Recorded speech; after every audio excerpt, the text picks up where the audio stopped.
Excellency, sir, I'm Isaac Wambok, Principal, Baringo Technical College. Your Excellency, sir, my name is Nicholas Koech, the Principal, African Institute of Research and Development Studies. Congrats as VTJ.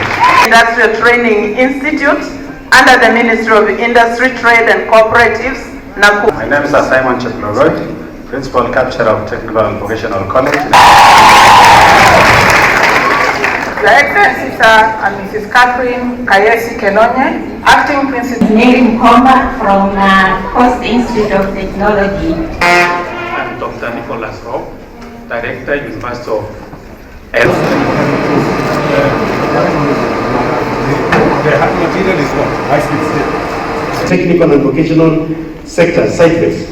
The grant was launched in the 8th International Research, and the incubation system is very easy. The students have competitions, and when they have the best innovative ideas from the county government and the national government, the members of the Board of Governors of the school choir ready to entertain you with a song Winter Bifupa by Samba Abangana. Welcome and enjoy. My name is Grace Senai, Secretary General. Innovation Hub, which is called iHub in short, is an achievement that is of immense benefit to this country. graduates, parents, ladies and gentlemen. After, as the 9th graduation ceremony of the Rift Valley Technical Training Institute. Chancellor of Moi University, in charge of academics, research and extension.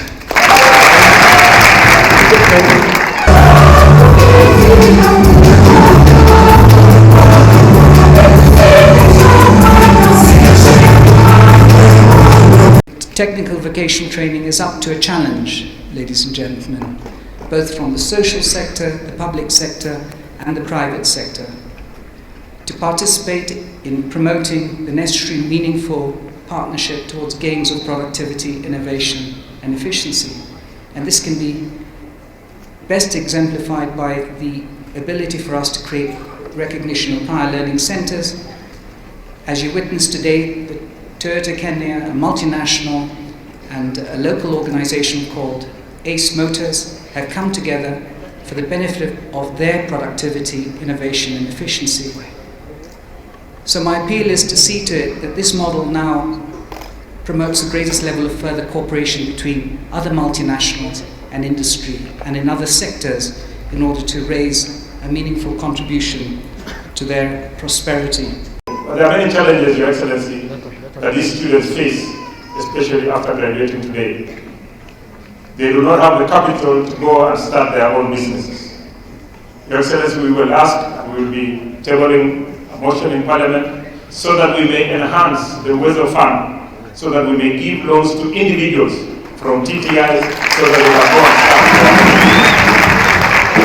Right now, the way the Weather Fund is structured is you cluster people in groups of 10, 20 and give them a loan. That is difficult. We want one sharp person who has graduated from a TTI or any other institution and is ready to start their own business to be enabled so that they may give back to society when they are still strong and young enough. Your Excellency, I want to confirm, and I'm happy and I've known the reason why you are the champion of technical vocational training colleges. You have been the biggest supporter. And on our part, as legislators, we are going to do what is within our powers to ensure that we give them the support, so that when they get out of graduating, they are able to get more opportunities and employment opportunities across the country. And I think as the young people, what I can tell you is congratulations. Go here and conquer the world, as President Uhuru Kenyatta said on the Big Four agenda. I think we need the human resource that will spur issues of housing and many other things that are being trained in RVTTI. So, and I also want to appeal that Rift Valley Technical Training Institute, being a center of excellence for East Africa, Your Excellency, needs to be given the legal status to be able to offer diplomas and certifications for East Africa. As it is today, they are not in that position. And I want to appeal to government if they could be upgraded to a national polytechnic, or the law is amended to enable them to offer those courses. So that in the East Africa community, in Tanzania, Uganda, and so forth, we shall have students who have trained here in RVTTI, which has been recognized by all the heads of states and governments of the East Africa membership community as the Center of Excellence. Your Excellency, we want to appeal that to be fast-tracked, because it's an item that has been pending for a little while. I ask you to make yourself proud. Do big things with your skills. Take on the challenges you see around you and stay away from behavior that may derail your career. Kenya is going places, and you are in the driving seat. The solution to the challenges we face in this country will come from inventive and entrepreneurial individuals and groups who look at our problems with fresh eyes and a transformative attitude. I have great faith that you are such transformers and will make your mark in our economy as you make tangible contribution to the greatness of our nation, because you have been trained to do exactly that. Let me say two final things. Congratulations to RVTTI for what I have witnessed, that you have set up the first competence training examination center that brings on board the institute and industry, that Ace Motors, Toyota Kenya will now be partners with RVTTI in making sure that we actualize competence-based learning, training, and examination. That is the climax, in my opinion, of this journey, because for a very long time, it has been difficult to actualize competence-based training. It's always been about paper examination, college learning. But now, with competence-based curriculum, it's going to be about skills and competencies and the transfer of those skills from class to industry. And that's really the climax of this endeavor. And I'm very proud that finally we can roll out competence-based curriculum, training, and examination. I'm also happy that, again, RVTTI has given us the opportunity to actualize one more thing: the recognition of prior learning. Or is it prior? The recognition of prior learning. That people who did not get an opportunity to come to a learning institution like this, but over time they have acquired skills, they can come and validate the skills they have acquired and be certified and given certificates, so that we can make this competence learning a continuous process, and we can also recognize those who already exist in industry. It is my request that other institutions around the country do the same, and both TVETA and SIDAC should provide the necessary infrastructure, policy, and regulation to ensure that these facilities are made available to those who are already practicing in this industry who did not get the opportunity to come to class. I also want to agree, and especially to congratulate Uasin Gishu County for what they are doing with their TVET strategy. Mr. Governor, I want to tell you, that is the right direction to go, because the future is in Tibet. You will never go wrong by investing your resources in technical training.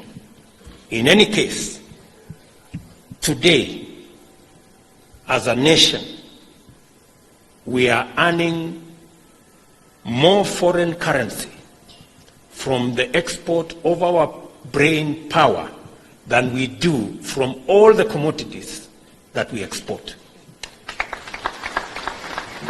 We are earning more foreign exchange from our diaspora remittances than we are getting from coffee or tea or horticulture or all the other things that we are exporting. Meaning that investing in our human resource development is actually value for money. And therefore, any county, any society, any government that invests in its human resource is investing in the right direction. I want to tell you as young people that as you step out, as an administration, many people ask us many questions. And the answer to many of the issues that affect our country today is in our policy framework. The big four, and many people ask us, why, for example, housing? And maybe it is good for me to use this occasion to explain. When many people ask us, why housing? Why are you talking to us about building houses? Everybody has their own house. Why is the government of Kenya engaging in the exercise of housing? I want to tell you that housing is part of the strategy to answer the big question, not just of housing, but of unemployment in Kenya. And how so, if I may ask, or if somebody may ask me, how so? When we face the country and one of our biggest challenges is unemployment, we must think critically and with clarity on how to create jobs. Jobs will not arrive. They will not happen. As the Swahili say, ukiona vyaelea, ujue vimeundwa. So there must be a deliberate, purposeful strategy to create jobs for millions of our young people in Kenya. And that is why the government of Kenya has put as one of the president's big four, housing. And housing is supposed to answer several questions. It's supposed to answer the question of unemployment. It's supposed to answer the question of informal settlements and slums and proper housing. And it is also supposed to answer the question of land subdivision that is threatening our land that is supposed to be used for production. So it's supposed to answer those three items. We are in the tail end, concluding our discussions with Uasin Gishu County, because we have asked Uasin Gishu County to give us land for our housing program. And let me tell you how it's going to work. Mr. Governor, when you give us the 10 or 20 acres, we are going to assemble the necessary infrastructure for us to put up initially 5,000 houses in this Uasin Gishu County. For us to put up the 5,000 houses, statistics show us that we need at least 5 young people per house. So we will need 25,000 young people in Uasin Gishu County to help us with our housing program. And the 25,000 young people we need for that housing program is the masons that have been trained here, the carpenters that have been trained here, the plumbers that have been trained here, the masons that have been trained here, the many other fields that are necessary for our construction industry that are being trained in our TVET institutions. And therefore, we have the answer to our unemployment challenge as a nation through our housing program and through the training that we are doing in TVETs like this one. So the young people who are graduating from here,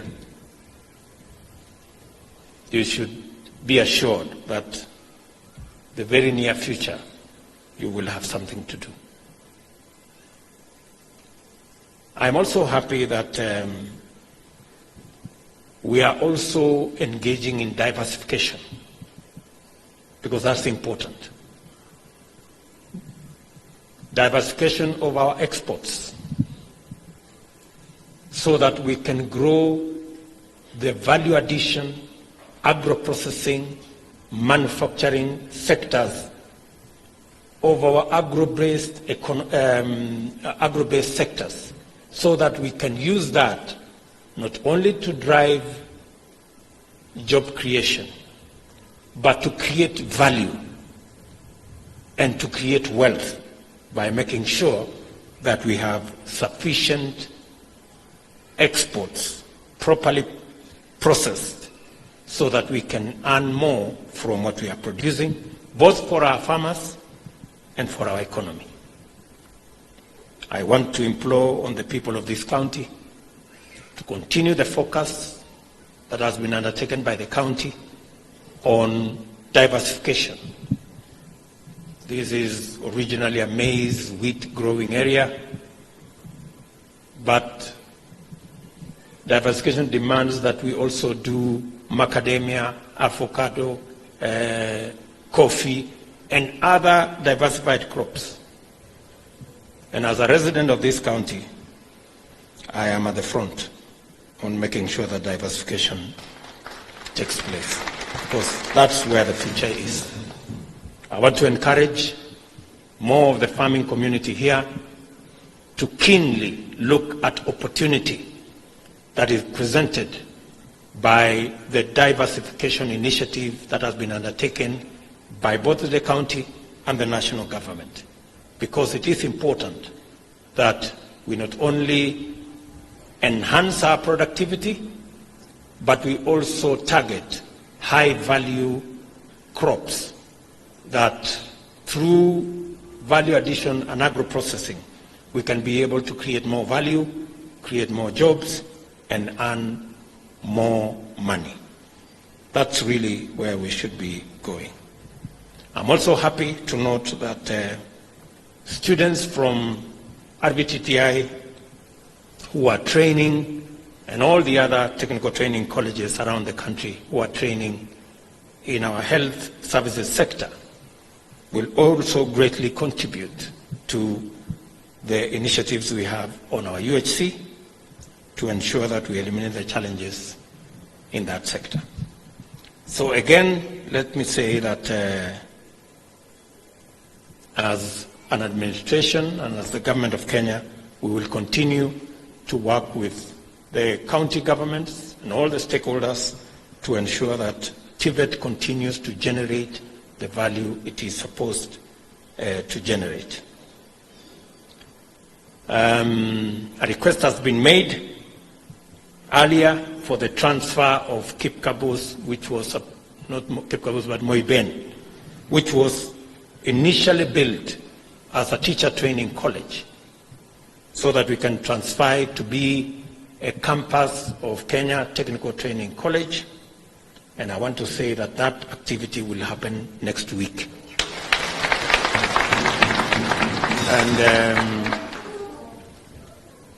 I have instructed the ministry concerned so that that exercise can be undertaken, and so that we can not only train more trainers for our TVET sector, but equip them with competence, curriculum, training skills, so that we can actualize competence training and be able to transfer skills as we transfer knowledge, and not just the usual examination passing.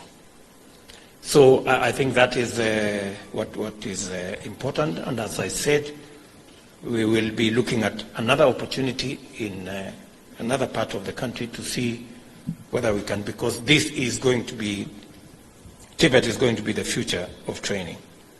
I also want to say that shortly we will be assessing the unhealthy competition between TVET institutions and universities so that we can find a balance between what training is done by TVETs and what training is done by universities and what training is done by other institutions, so that there is no confusion, there is clarity, and there is synergy in the training of our human resource. And everybody and every sector can then be equipped with the necessary infrastructure to provide quality training in those sectors, rather than everybody becoming a jack of all trades and a master of nothing. I think that's really where we should be going. So with those many remarks, let me say again to the class of 2019, a very big congratulations. Thank you.